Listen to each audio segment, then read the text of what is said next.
I don't want to talk about him anymore today. We talked about okay. Two talks. It's gonna be two. We'll talk same two more things here. Before I go, I have a session at 3:00 with somebody from the church. So, 3-ish. Saturday, Charlie and I went to a men's breakfast. So our church here at St. Margaret of Scotland, once a month, all the guys get together and we go to, there's a local motel right down the street that has great food, the Shabukto Inn, like amazing food, or we go to this little tavern called Jenny's and they have great food. So we were at Jenny's and I think I got French toast. He got the Jenny's breakfast. It was lovely being there with him and with all the other guys. And Charlie fits right in. It's really quite great. And they, the other fellas in the church, they really have embraced him and adopted him as one of the churchmen. Anyhow, on our way out, like so it's a tavern, right? So there's TVs everywhere, and there's basketballs on one and sports nets on another, and this one that I didn't see as we were eating, but on my way out, it just caught my eye. And they had CBS. CBS News was on this. And CBS News was covering that horrible helicopter crash in New York City last week. And they were showing different images that had been captured. I don't know if it was on people's phones or like security cameras or whatever the case might be, but they were showing some pretty startling footage of the actual crash, and trigger warning here, folks. For what it's worth, I didn't care for it either. But one image was like the propeller flying off, and the other was just the helicopter falling. Nothing gory, but those two images, I found them really quite disturbing. And listen, I'm not calling for censorship. I'm not. I found them quite disturbing in that I never expected to see it. I didn't ask to see it. I don't need to see it. And so I sort of out loud to Charlie said, why are they showing us that? And I think I might have been just, your brain says something and your lips move with it. And Charlie said, well, why wouldn't they? And I said, that's a good question, Charlie. Right? And that's what he does. He will answer my brain with these great questions. Well, why wouldn't they? And I said, well, I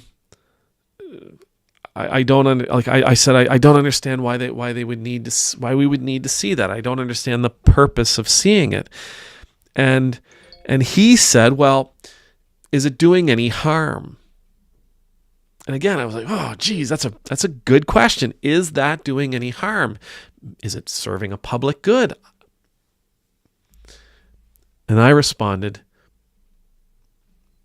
well, what good is it doing? So Charlie's question is, what harm is it causing? And I responded with, well, what good is it doing? What is the Hippocratic Oath says, do no harm. It's lovely. It's lovely for doctors. It fits within their context. But it doesn't necessarily fit in every context.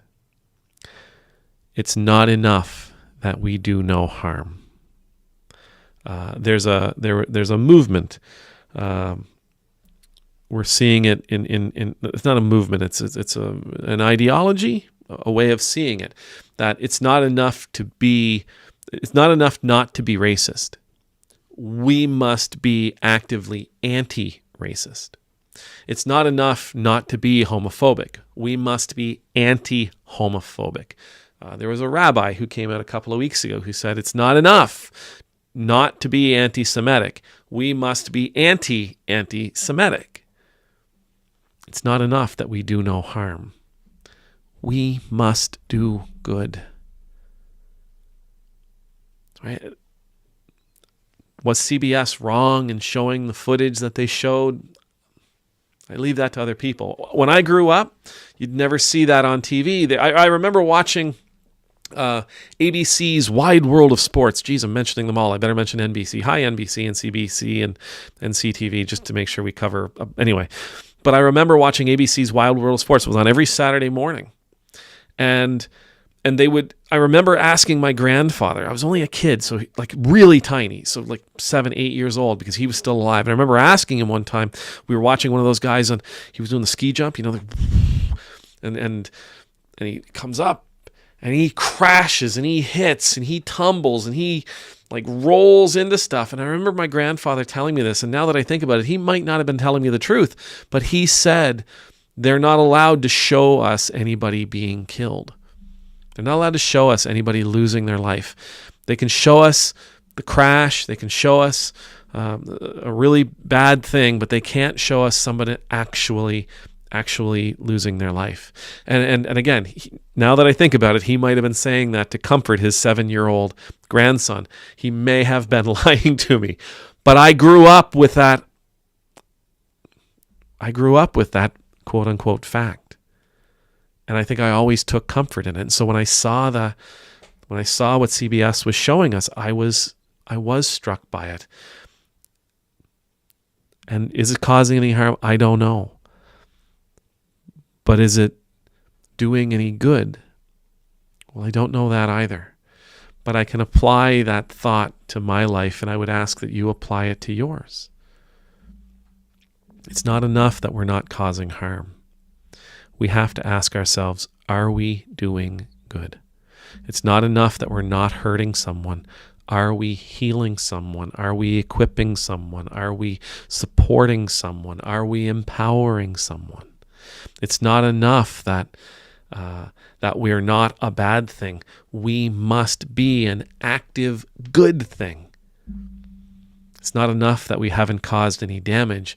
We must be builders, and we must be growers. We must be cultivators. We must be feeders. Is it causing any harm? Is it causing any good? We must be people who are doing good. We must be people who are offering something to this world. We don't need any more bystanders, right? We don't need any more people looking around saying, well, I haven't done anything bad. It's great. I don't want my legacy, though, to be, Ed didn't cause any harm. I want my legacy to be,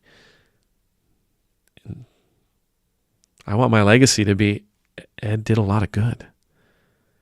Ed changed the world.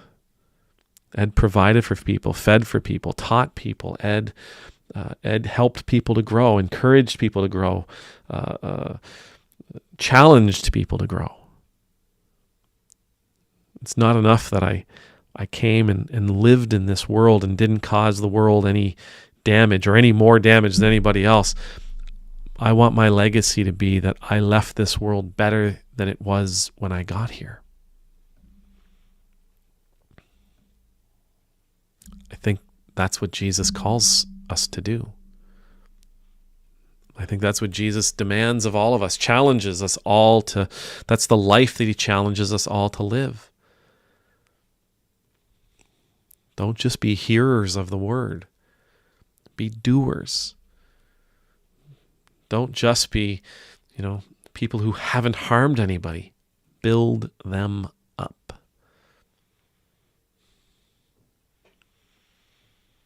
Amen.